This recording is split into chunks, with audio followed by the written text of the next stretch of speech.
Second Cup, brought to you by the Nickel Plate. Sit, sip, savor, and shop. Hi, everyone. Good morning. It's 8 o'clock on the start of a Thursday. Good morning to you. One day closer to the weekend. Glad you're with us for Second Cup.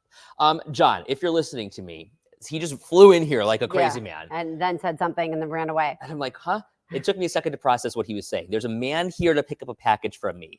That package is on the front desk in a yellow envelope.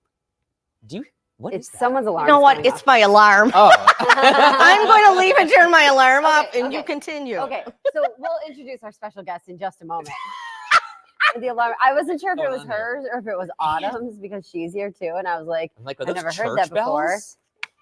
But it sounds it's pretty. called, yeah, it's an 8 a.m. alarm. It's relaxing. It is the 8 a.m. alarm. It's supposed to turn into Second Cup every morning. Yes. Good morning, guys. Megan, Peter, Kelly, hi. Melly, Lori, Danielle, Mom's here. Rosemary's here. Jason's here. Jeff's here. The whole gang's here. Love it. Fantastic. Okay. So I want to bring in my dear friend Paula D'Amico. Our special guest is here once again. Crisis averted. Well, you know, that's the 8 o'clock alarm to make sure that I am on task and I have gotten my fanny moving.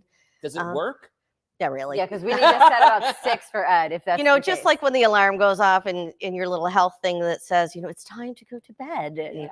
And you're like, that's nice. Sometimes I'm actually in bed at that time. So. You know what? I never am on time. That's not true.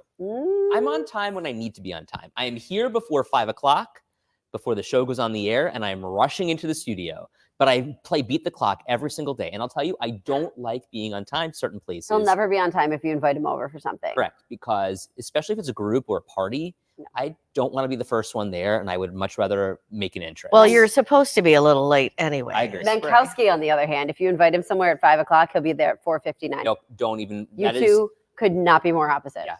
I have a friend that when you tell her to come over, like, hey, come on over. We're going to do happy hour at 5 o'clock. She's there at like 4:40. No, I hate that. Get that first drink in.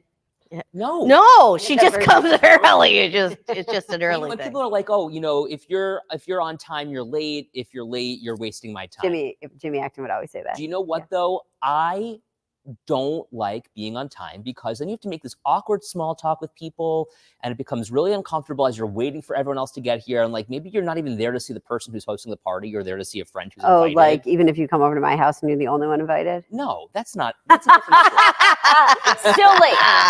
Okay, so let's introduce our special guest here. This is Paula D'Amico. Paula works with us, but she's here for a different reason today. We are talking about hospice, and Ed and I were already learning things that we didn't know about hospice before the show even started. Well, because like you think hospice, Paul, and you're like, oh my gosh, somebody's about to die, but it's not necessarily the case. And that's the reason why I came on, because most people hear the word hospice and they're like, oh. Right, it's kind of got to like.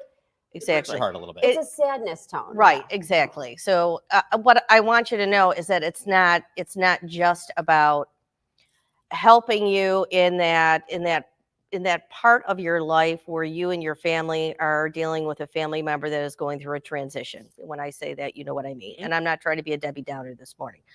What I am telling you is that if you have somebody at home and that you need assistance, there's a lot of people that reach out to hospice that are in recovery or that they are going through something. Maybe they're going through chemo, maybe they're going through some treatments, and it's very difficult for their family and they need that strength and support.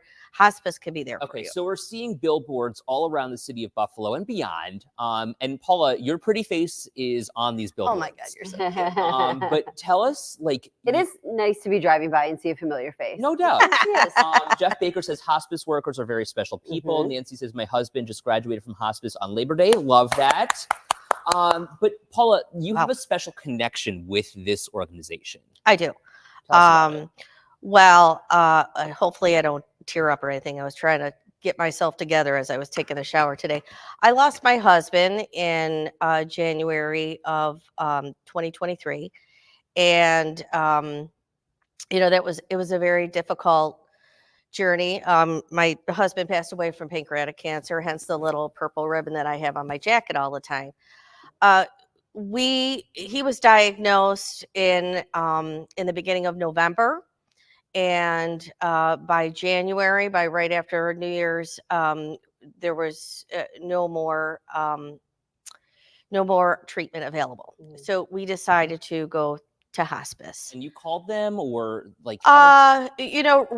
We dealt with Roswell, and Roswell said, "Would you like us to call hospice for you?" And I said, "Yes, that would be great." So I mean, I've got some connections with hospice. I've had other family members going through hospice, and actually, one of the people that used to work here many years ago, his daughter used to work for hospice. So it's not unfamiliar territory. But this particular scenario was unfamiliar to me, obviously, because it's my husband of nearly 30 years. So they came in and talk about a support group. And when you see my face around Western New York, they have the word strength next to it. And really, that's the epitome of hospice, what they did for us. Yeah, what kind of stuff did they do? They come in, and what can you expect if you give them a call and you need some of that support? So first of all, you set up an appointment, then they come in, and there's usually a trio of people that come in. And if you think that they're going to come in like, just crazy and chaos, they don't. And this is the way treatment, and this is the way that relationship, I don't want to call it treatment, I really want to call it a relationship. They became a family for us, and they came in just very, very gentle and sweet and kind and understanding of what the situation was. We sat down and we had a conversation. It wasn't like, you're sitting with a doctor and it's like, boom, boom, boom, boom, boom, boom, boom. It was a conversation. What can we do for you? How can we help you? So they lay out their plan, how they go through, helping you out at home. And really, it is every facet of your family is touched by hospice when they come into your home. So it's not just somebody comes in and helps taking care of your loved one, which is true, that happens. But there's a social worker that comes in, and like our social worker, she's amazing. And now we're really good friends. So we go out to dinner all the time. She came in, she would talk to my husband, and then she would talk to me, and then she would talk to my son.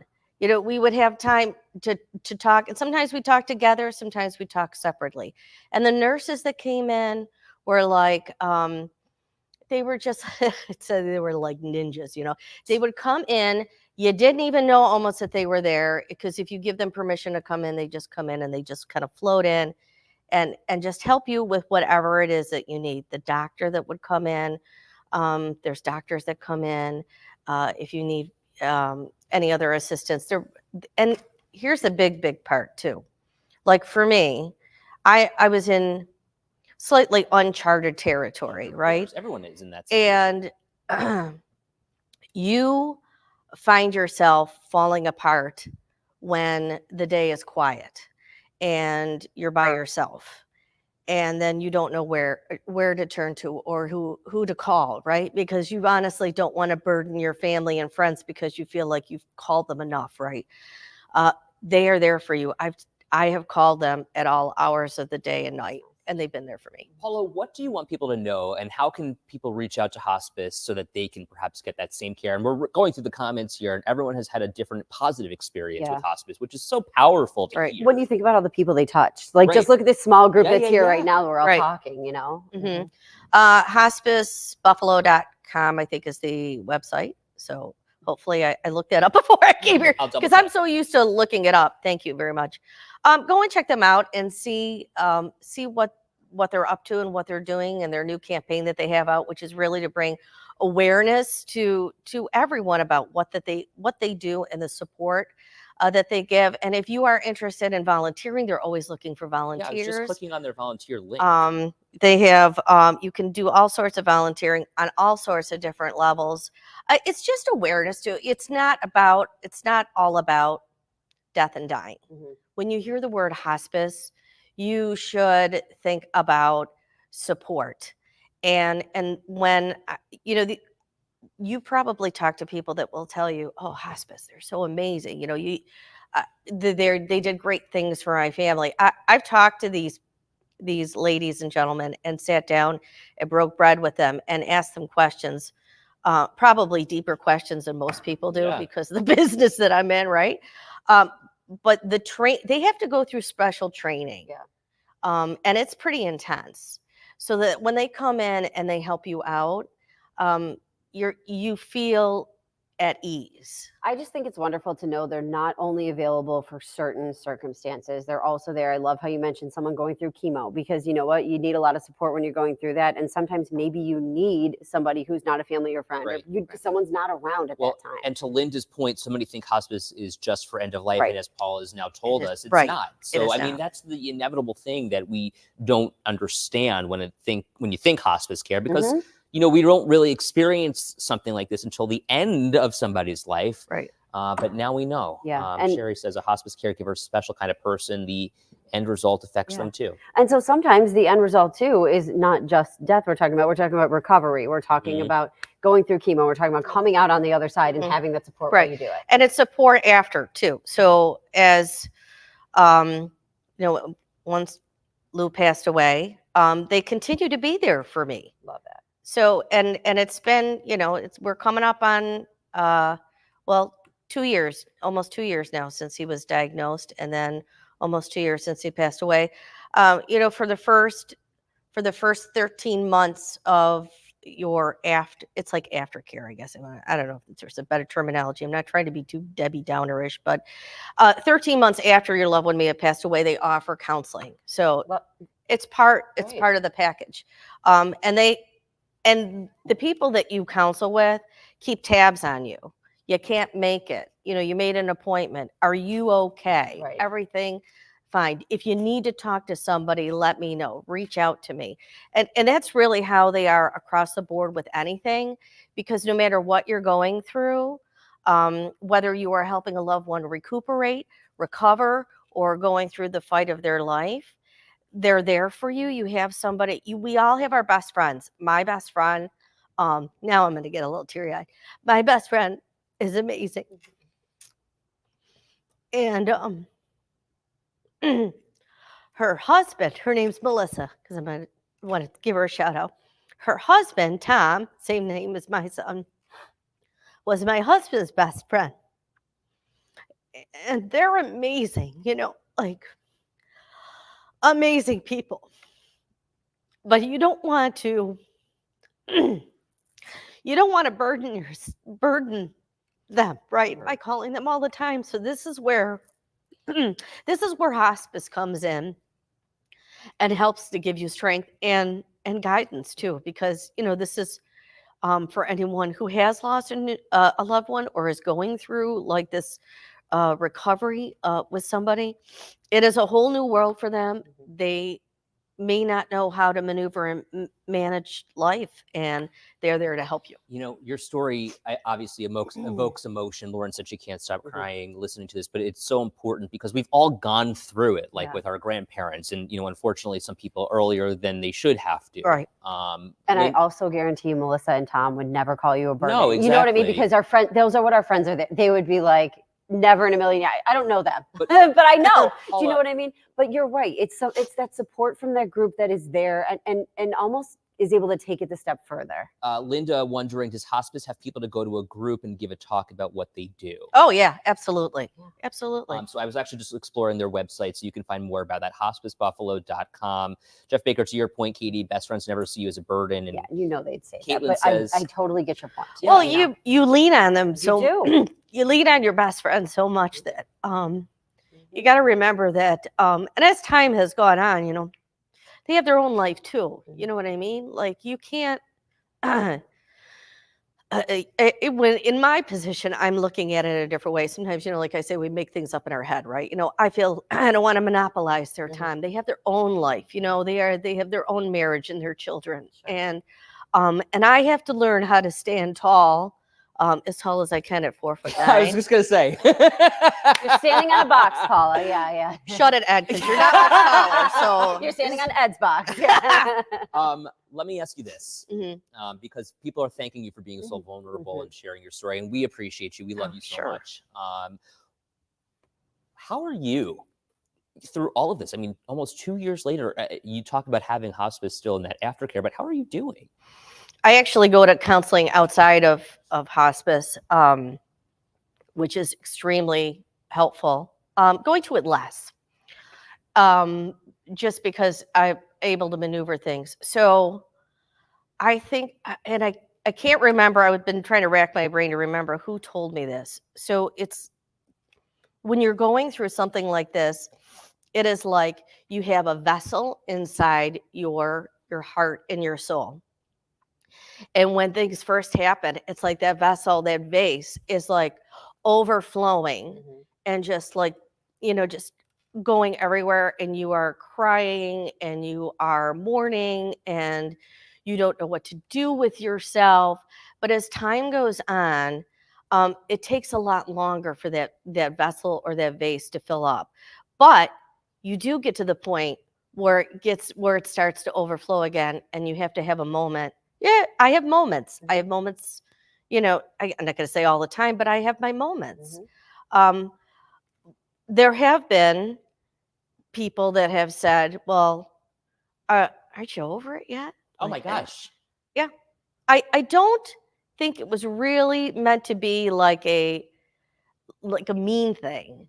I just don't think they could find the words. And that's what happens with a lot of people, is that people don't know what to say. They don't know what words to say. And frankly, that's why counselors, people who work with hospice, people who have been trained in this, they know what to say, and they know the exercises that we can go through to kind of get ourselves to that next step. Here's a great question from Caitlin. And Paula, maybe you can answer this. You say it's not all about death or end-of-life care. So does that mean they have programs to help someone, help a loved one through a long recovery journey? Yes, absolutely. That's great. So, Paula mentioned chemo, things to help support a family that might be going through a tough time. It seems like they are also available and willing to help. I have one more question, because I think some people might wonder about this. Is there a cost? Yes, there is a cost, but it is more of a contribution. It's not what you anticipate. I will tell you that. Okay. I don't like to talk about money and all that, but it's more of a donation to sustain their mission and their organization. I mean, what they do, honest to God, hopefully nobody takes offense to that, but what they do, I don't know how they do it. I don't know how they do it all. But the fact that they do what they do for people is it's incredible. And every single person that walked into our house was incredible. So whatever you are going through, and you get assigned a nurse, right? So we actually never met our assigned nurse. She was on vacation. She caught COVID. So every week we had a different nurse that would come in. Actually, every visit we would have a different nurse come in. Every nurse was amazing. Great. They were all incredible. I want to pull up Jeanette's comment here, and maybe this is the final thought here. I'm going to smile so big every time I pass your billboard. Thank you so much for sharing. Oh, Jeanette, thank you so much. When you guys look up and you see Paula, you'll remember this. And, something else to think about, too, is hospice always does do fundraisers, and they're always looking for donations. So you hear this story. Yes. Maybe that just triggers something in your mind. Paula D'Amico, we love you very much. Thank you for all you do in our community and beyond. And, obviously a really hard situation to talk about. But if we celebrate the life and with those people who help us move forward, I think we're able to kind of handle it a little bit better. And frankly, we've shared resources today that people didn't know they had available to them. That's so I think excellent. that's what's important. Well, I just want to tell everybody that, if you have lost a loved one, it's not easy. Okay. But just remember that you are still here. And you need to put on your big girl and your big boy pants and carry on, because you are still on this earth, and you still can celebrate life, and you still can make new memories and share them with your family and with your friends. And if you need help, always reach out. There is always there for somebody to listen. Great message. Paula. Yeah. Thank you. Love you. Love you too. Yes. Now go have a great day at work. All right. All right. I'm going to wait for them to zoom in so I can step You're off. so funny. What I love about it's almost this, like she works in TV. Meantime, Lauren says, here's something uplifting and funny. Rosalie just ate a dead spider, so there's that. Oh, Ugh. 8-year-old. So, they put everything in their mouth. protein. fine. You know, I wanted to talk about this because I think this is really cool. There is this brand new steam engine, and frankly, it's not brand new at all. It's from It's a 1820, new old, yeah. that is now driving on the Attica Arcade Rail. It's so fascinating to see It this. is cool. So Maki Becker did this story today. We played it in our 6:30, and Ed and I were like totally glued to it because number one, Maki's stories are awesome. She just does a great job telling them. And number two, like what a cool thing. Like they're shoveling coal into this engine. So this steam engine is available for you, excuse me, from 1920. I said 1820 earlier. They are driving along this rail line and they are bringing you on a tour of all of the fall leaves as they change color. They've also got these holiday rides. It's super awesome if you're looking to explore and kind of see what's out there around Western New York between Attica and Arcade, because there are so many leaves and trees that are changing. Okay, so let's talk about that too, because that's like the perfect way to check it out. We've got the fall foliage map, I believe, that we're going to pull up here. Obsessed with fall foliage. You know, this is my favorite time of year. And so Autumn was talking about it today. And right now we are just seeing things really kind of starting to turn in our area. Some areas are at peak, other areas are not yet. So let's take a look here. This is zoomed in a little bit. So you can see like the Niagara Wine Trail, a little bit, but look at the southern tier. Like it's kind of getting there. Okay, so Fall Fest is happening next weekend in Ellicottville, and it always comes at the perfect time, right? Yeah. Like we're not at peak yet. We're kind of almost getting there. I think it's the North Country that's already at peak. Yeah, well, the Adirondacks tend to go pretty quick, and the Catskills too, yeah. I love Parker's Pit. It's almost flannel season, no doubt. Yes. Linda says it's a great ride, so much fun. We went with our seniors last year, but the trees hadn't turned yet. Well, here they are. I mean, we're seeing the colors already come into fruition. It's beautiful to see this. And it's a great way to like get some fresh air. You know, it's an open air car in some cases. This is one of my favorite times just to drive around Western New York. Yeah. Seriously, like it's just so beautiful out there. Caitlin says, I keep meaning to ride the Attica Railroad. Haven't done it yet. It's really fun. You know, we went up to Jeff Baker's farm last year. At some point, we're going to do it again this year. But when we went, I will never forget. It was like mid-October, early to mid-October last year when we went. And the drive from like Buffalo area up to Ransomville is just unbelievable. Oh, yeah, like the foliage that you see along the way there is fantastic. And then go down to the southern tier. Like you get to see, it's so awesome. Caitlin saying, I love the fall colors, but I want the warm weather back. I'm kind of in that same boat. Caitlin, you're preaching to Ed's choir here. Barb says we should do this as a second cup crew. That would be fun. Cute. Linda heard there's a train ride in Gowanda. Interesting. You know, so Autumn was also saying today, like if you want to do those holiday rides and you want to do them with like your family and friends, your kids, get those tickets now because those things, like my mom and I do, not a railroad, but it's at holiday trolley sometimes. Oh, yeah. And that books up really quickly too. Is that the one? Is that like a booze cruise, but on a trolley where you can get off at different stops? Correct. That's what my mom and I do. It sounds like a great time. Like you get in at night and then like you BYOB. Yeah. So like you bring whatever you want. Like me and Molly last year, my girlfriend and I, and then we went with our moms, brought like bottle of wine. Love it for you. Over the course of the night, split the bottle of wine. Then you go somewhere and they hand you a you go to Hofbrauhaus and they gave you like the warm wine. Sugar wine. Yeah, I don't know. It was great. Lauren says she loves this chilly weather, wants it here. Lori says, I'm originally from Jamestown. I miss the mountains of trees with leaves. I know. Yeah. Danielle says, I want summer back after fall. I hate the snow. You know what? That would be super cool if we could get like fall. Yeah, right. Peter says, I love Ransomville this time of year. Yeah, it's really beautiful. And the one winery near Jeff's farm. Oh, everybody is in for the booze What is cruise. it, Gust of Sun? Is that what it is? I think it is. And then we went to a different one too. Okay, is that the one we went to? I don't think so. It was not the one that Peter went to. It was a different one, but we may have stopped at the winery after we went to Jeff's farm. Jeff says we actually do booze cruise wagon rides. Is that true, or are you just making this up? Because that would be pretty cool. I bet if you went, he'd let you BYOB. Listen, we love sharing your voice. It's Bella Rose. But Gust of Sun is nearby. Is the one that Peter goes to a lot, yeah. We should have our own. Bella Rose may have been the one that we went to because we ended up at one of them. I can't remember. It was nice. What's that Italian song? Oh, Bella Ciao. That's the Italian place that you're thinking of. Well, I was thinking the song. Bella Ciao, something like that. That's the name of the restaurant too, here in Buffalo. Or Chow.